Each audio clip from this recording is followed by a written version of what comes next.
Matthew's asking, how do I handle new friends asking me about Kundalini and spiritual related questions out of the blue?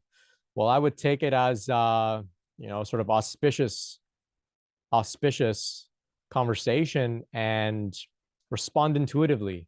So what that means is you relax and you just put your mind out of the way and just see what comes through and trust that whatever comes through is what they need to hear and it's what you need to say. You can't get it wrong. And their reaction is out of your hands.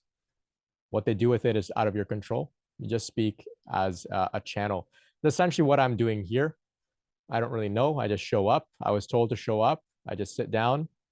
The meditation before we begin helps me to just kind of empty myself, and whatever comes through, that's what comes through. And afterwards, I listen back to it and I'm like, oh, that's interesting, as if I didn't even say it, as if I'm just part of the audience. So all of us have this capacity to relate, spiritual information, messages, the energy as well. And you can trust that you can't get it wrong. You can't get it wrong. And you don't have to use your mind. You can't use your mind. The mind can't figure this stuff out. The mind can do like grammar, punctuation when you write, but the core of it, that's all coming through from somewhere else. That's not the mind, that's the heart.